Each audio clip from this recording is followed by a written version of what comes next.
기득권을 내려놓으라, 기득권을 내려놓으라 라는 제목으로 하나님 말씀 전하겠습니다. 관점의 차이라는 게 존재해요. 바라보는 사람이 어떤 마음을 가지고 있느냐에 따라서 그것을 받아들이고 또 말하고 행동하는 게 다르죠. 이제 다르게 나옵니다. 제 친구 목사님이 나이는 저보다 한 살 많은데 아직 결혼 안 해서 싱글이에요. 그런데 또 싱글이니까 당연히 그 싱글의 관점에서 세상을 바라보고 뭔가를 선택할 때 그게 나오겠죠. 목사님도 재밌는 게 차를 되게 좋아하는데 이제 혼자 있으니까 누가 봐도 불편한 차, 근데 겉은 멋있는 차, 누가 봐도 불편한 스틱, 이제 기아 변속하는 거, 그런 거를 사서 오래 타더라고요. 저는 달라요. 저는 관점이 어떻게든 사람 많이 타는 거, 그렇죠? 또 가족들이 편안한 거, 그리고 그냥 운송 수단, 뭐 그 정도면 괜찮죠. 그런데 이제 가지고 있는 상황이 다 다르니까 이제 다르게 행동한다, 또 다르게 말한다라는 것입니다. 관점의 차이죠. 뭐 오늘 이렇게 예배에 오셨는데 제가 군대에 있을 때 들었던 말이 그거거든요.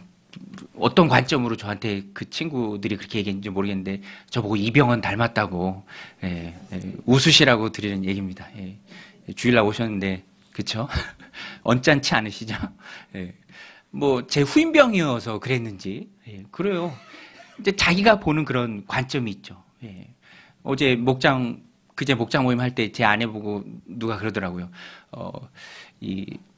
어떤 연예인 이제 김고은 닮았다고. 김고은, 그죠? 제가 보기에는 홍진경인데 그분들은 이제 그렇게 보인 거죠. 관점이 달라요. 이제 보는 관점이 다르고 이제 거기에 따라서 이제 말이나 행동이 나오는 거죠. 그런데 보통은 이제 이게 뭐 옳고 그름의 문제가 아닙니다. 그냥 뭐 재밌게 웃고 넘어갈 수 있는 일이죠. 그런데 나쁜 관점이 있어요. 옳지 않은 관점, 나쁜 관점. 오늘 본문에 나오는 종교 지도자들이 바로 그랬습니다. 주님 앞에 나올 때 그 마음이 왜곡되고 뒤틀려 있었어요.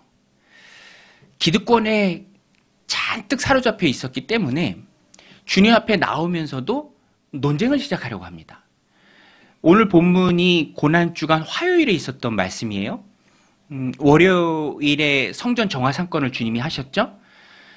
그런데 나와서 예수님 앞에 논쟁을 시작하는 그 사람들, 또 그 일이 있었던 그 화요일, 저는 그 내용에 좀 집중을 해보면 보세요 여러분. 예수님이 이제 곧 십자가에 못 박혀 죽으시고 또 장사 지내는 그 일이 조금 후에 이루어집니다. 며칠 후에. 그러니까 시기적으로 보면 굉장히 중요한 시간이에요.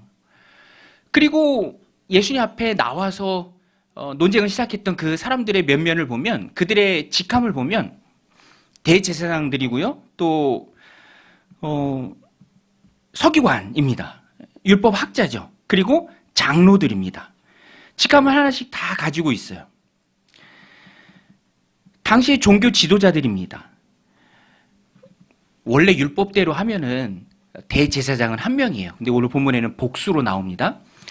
그 이유는 예수님 시대에 와서는 그게 아론 계열의 대제사장이 아니라 그냥 정권을 잡고 있는 사람이 정치적 이해관계 속에서 누구를 임명했습니다. 그러니까 전직도 있고 현직도 있고 또 그런 공동체들이 있었어요. 그래서 대제사장 가문에 속한 사람들도 있었고, 그래서 성경에 나오는 대제사장들이라는 복수는 대제사장 가문에 속한 사람들이라는 의미입니다. 그래서 복수로 여러 번 나와요. 그러니까 좀 엉망이죠. 그런데 뭐 서기관, 대제사장, 여하튼 종교 지도자들입니다. 장로들. 그런데 직함은 갖고 있었지만 하나님 앞에 그 마음이 온전하지 못했어요. 그래서 예수님 앞에 나온 이유도 논쟁하기 위함이고 논쟁을 시작합니다.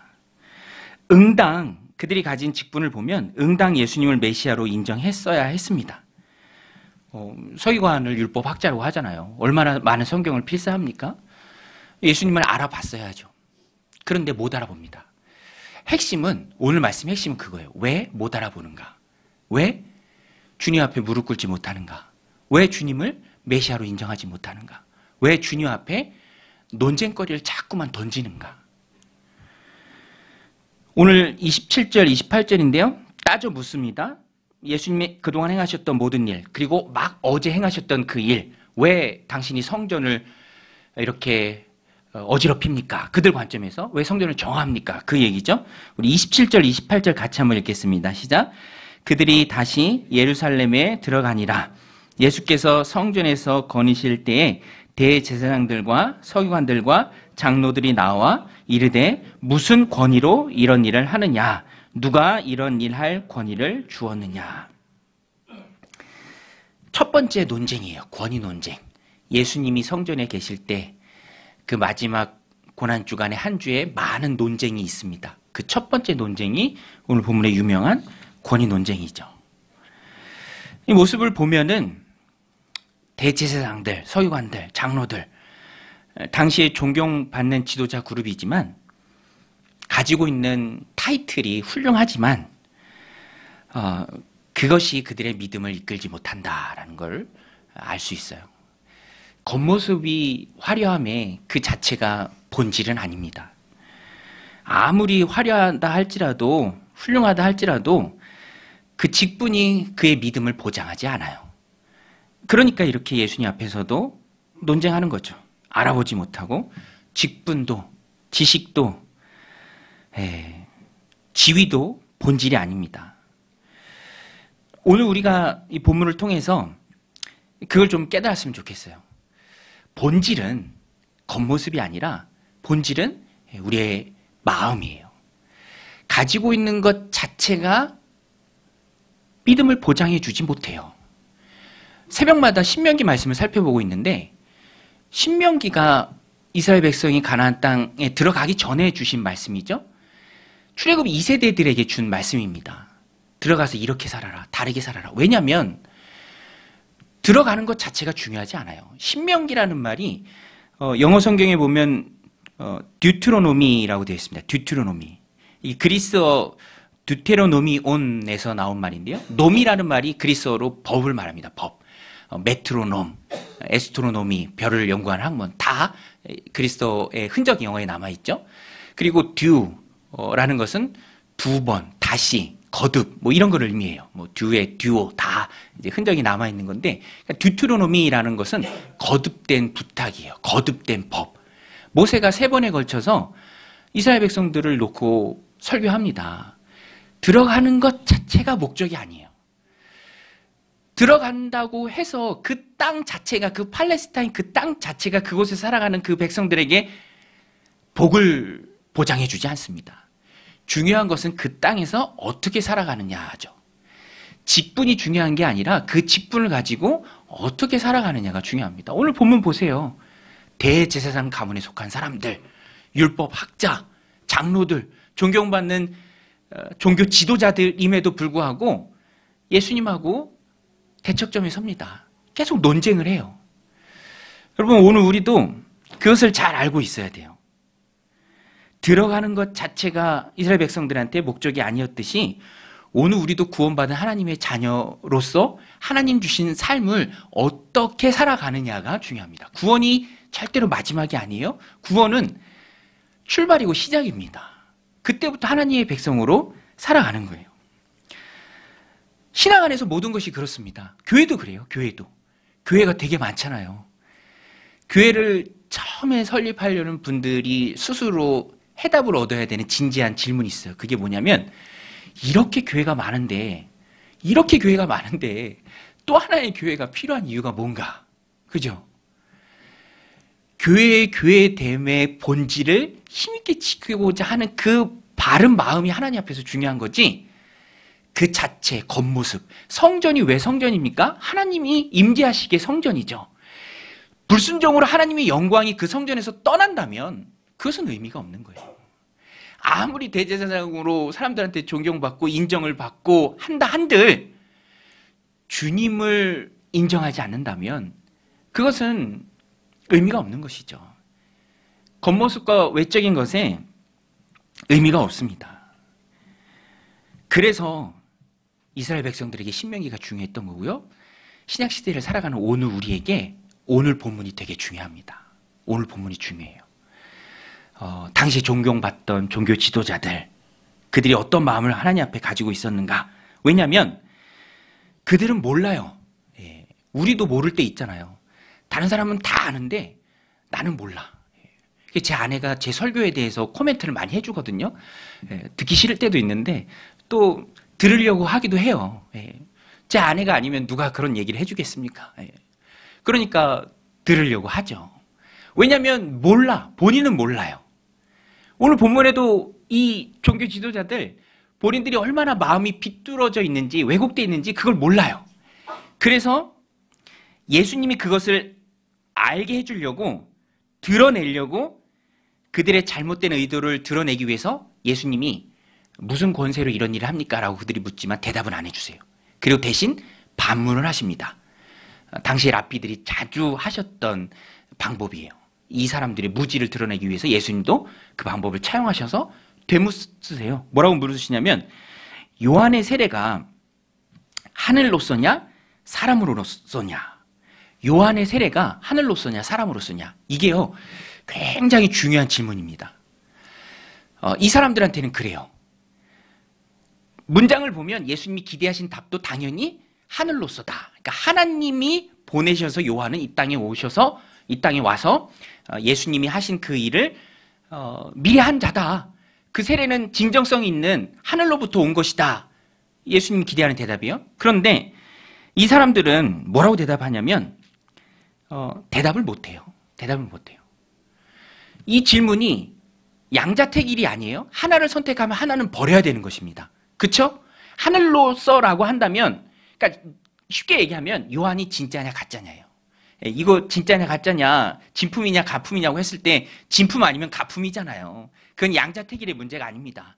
그런데 진품이라고 할 경우에 요한도 인정하고 요한의 세례도 인정하고 요한이 선포한 예수님까지도 인정해야 되는 거예요. 반대로 인정을 안 하고 요한이 가짜다라고 말하기도 어려워요. 왜냐? 모든 대중이 요한을 진짜 선지자로 믿고 있었기 때문에 그들의 반응이 두려운 거죠. 그래서 결국에는 모른다라고 대답합니다. 모른다. 자기들끼리 실컷 논의하다가 모르겠다라고 대답해요. 우리 33절인데요. 예수님께서는 그 대답을 들으시고 그 대답에 대해서 나도 너희들에게 대답하지 않겠다. 무슨 권세로 일을 하는지 예수님 거부하십니다. 아예 들을 기회조차 주지 않으세요. 우리 33절 같이 한번 읽겠습니다. 시작. 이에 예수께 대답하여 이르시되 우리가 알지 못하노라 하니 예수께서 이르시되 나도 무슨 권위로 이런 일을 하는지 너희에게 이르지 아니하리라 하시니라. 예수님이 거절한 사람들이 돼버렸습니다. 예수님의 말씀을 들을 기회조차 박탈된 사람들이에요. 여러분 눈이 가려지면 대답을 못해요. 오늘 본문이 우리 공동체에게 주신 하나님 말씀인데요. 이 말씀을 가지고 우리의 내면을 들여다보길 원합니다. 당연히 말할 수 있고 말해야 하는 그런 대답들도 말하지 못하는 이유가 뭡니까? 이거예요. 오늘 본문의 표현을 빌려서 설명하면 기득권이죠. 기득권.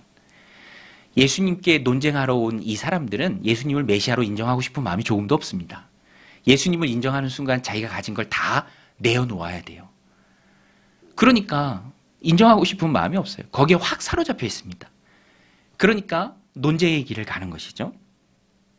마귀는 눈을 가립니다. 당연한 것인데 인정하지 못하도록 해요. 제 친구 목사님이 지방 소도시에서 이렇게 목회하는데 거긴 그렇게 신천지들이 자주 온대. 예배 때도 오고 뭐 만나러도 오고 만나주긴 한대요. 이렇게 대화해보면 뭐 그런 시간을 갖기도 하는데 한 번씩만 만나주는데 근데 그들이 꼼짝 못하는 대답이 하나 있대. 목사님이 이만희 죽습니까? 안 죽습니까? 그럼 대답을 못한대요. 꿀먹은 벙어리가 된대. 교리상 안 죽거든요. 되게 신기해요. 대답을 못해요. 알면서도 대답을 못해요. 자기가 믿었던 걸 다 부정해야 되니까 못하는 거예요. 마귀가 하는 일이 그 눈을 가립니다. 당연한 것임에도 확실한 것임에도 그렇게 해야 함에도 못하게 만들어요. 도박장에 창문도 없고 시계도 없고 거울도 없다면서요. 창문, 시계, 거울 보면서 현실을 깨닫는데 현실을 못 깨닫게 하는 거예요. 마귀가 하는 역할이 바로 그것입니다. 완전 사로잡히는데 완전 사로잡히도록 하면서 던져주는 게 뭐냐? 그게 바로 기득권이에요. 기득권이라는 것이 꼭 어느 위에서 뭐 기성세대들이 잡고 있는 그것만을 의지하지 않습니다. 나로 하여금 주님 앞에 신실한 삶을 살도록 하지 못하는 것, 아직 구원받기 전이라면 구원으로 나가는 그 길을 막는 것, 그거예요. 오늘 이 종교 지도자들이 그것을 잘 보여줍니다. 그래서 오늘 본문에 보면은요, 그들은 논쟁의 길을 가는데 마음이 가득히 묶여 있기 때문에 조금도 인정을 하지 못해요.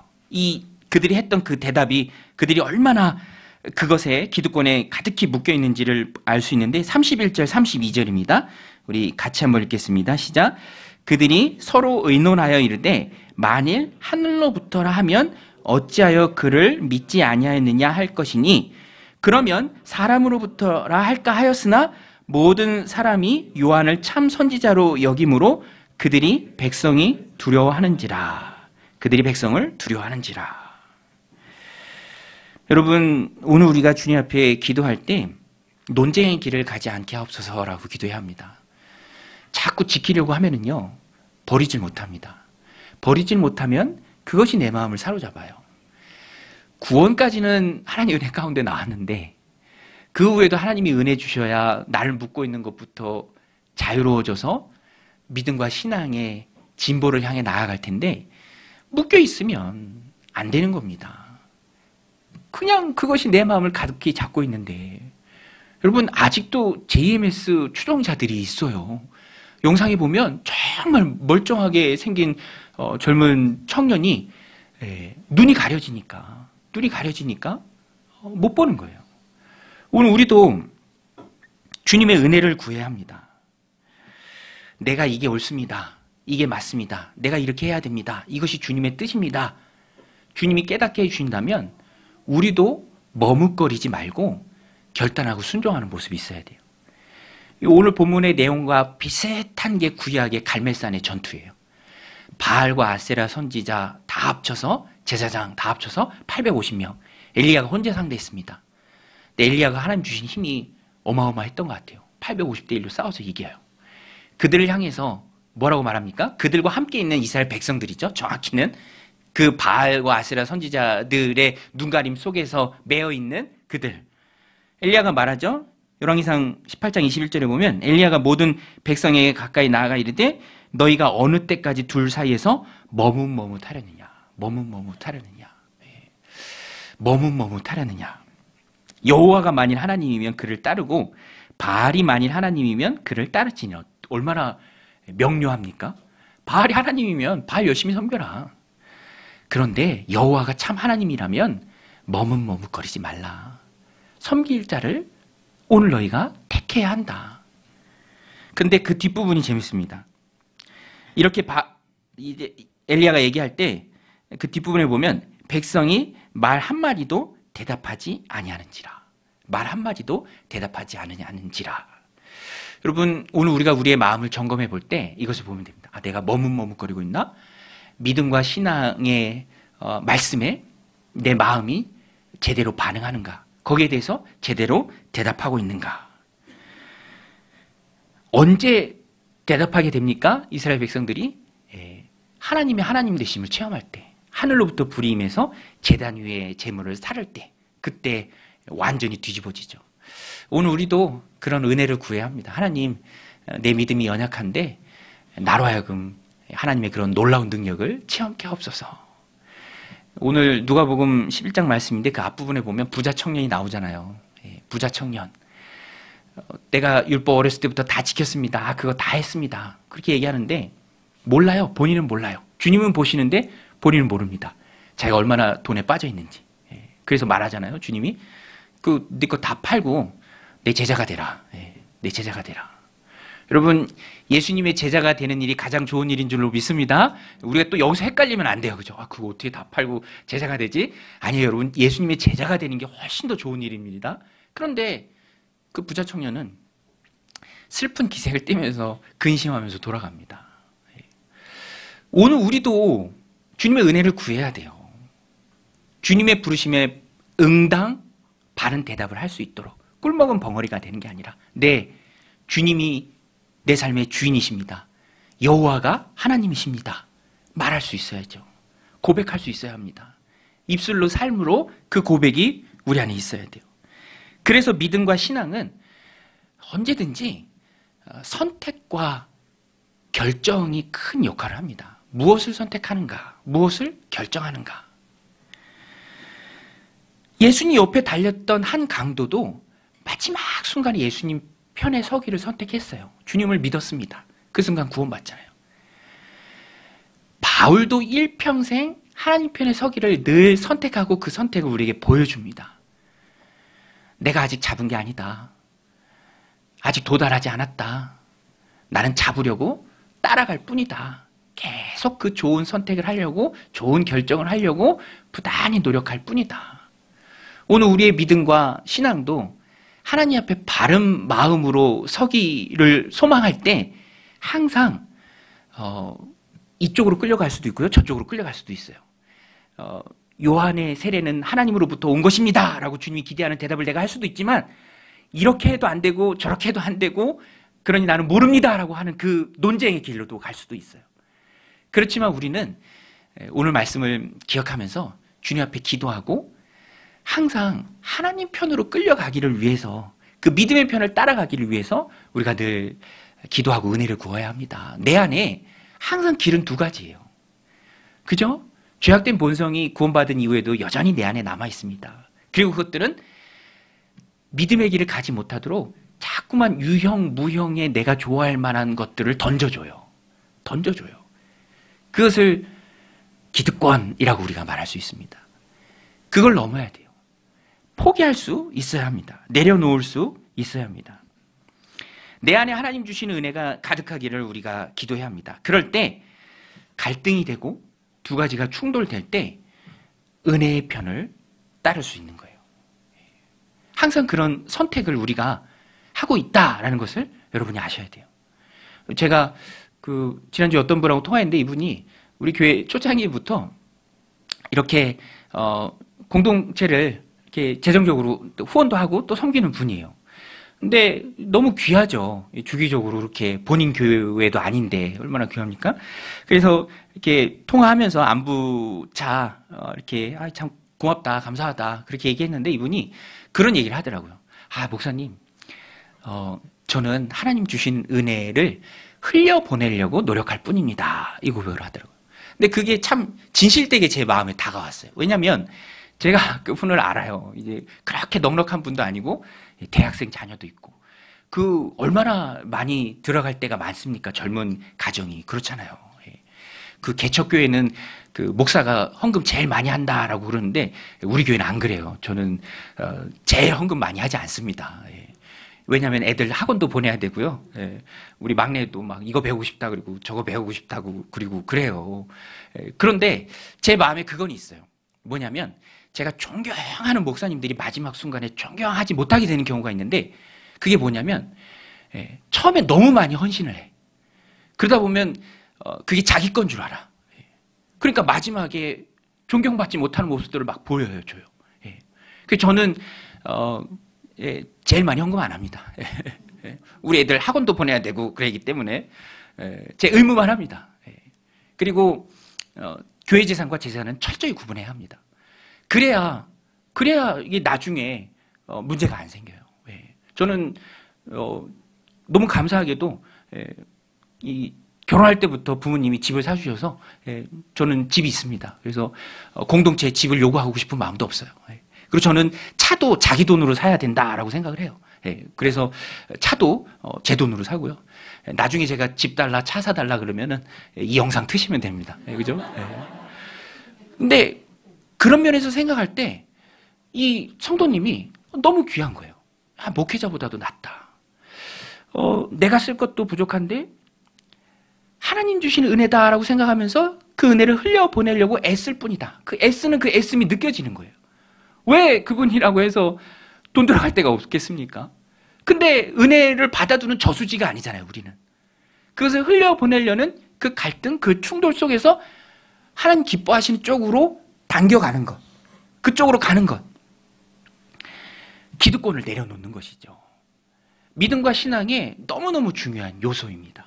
여러분, 라합도 보세요. 여호수아 2장에 라합이 나오는데요. 라합이 민족을 배신하잖아요. 그게 쉬운 결정이겠습니까? 예, 지금 독도는 일본 땅이라고 누가 얘기해 보세요. 큰일 나지 진짜. 예, 그죠?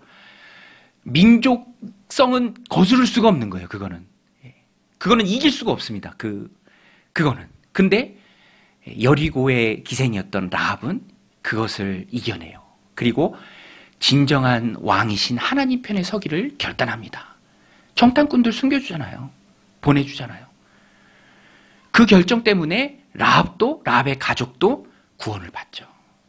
여러분, 구원 받을 때에도 자기를 내려놓는 거, 권리를 포기하는 거, 기득권을 내려놓는 거 너무너무 중요하죠. 오늘 우리는 구원받은 하나님의 자녀들입니다. 구원받아야 할 분들도 이 가운데 있을 수 있죠. 자녀인 분들은 성장에 가야 하고요. 구원받아야 할 분도 예수님을 영접하고 하나님의 자녀가 되어야 할 때 무엇이든지 내려놓는 과정이 필요합니다.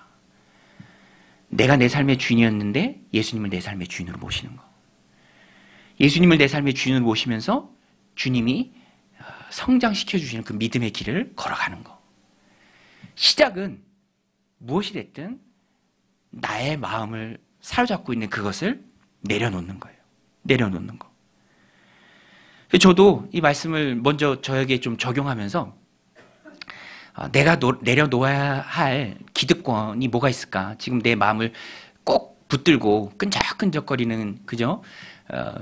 본드처럼 결착시키고 자유롭지 못하게 하도록 하는 게 뭐가 있을까? 좀 살펴봤는데 저에게는 인정받으려는 그런 욕구가 숨어 있는 것 같다라는 결론을 얻었습니다. 인정받으려는 욕구. 그죠?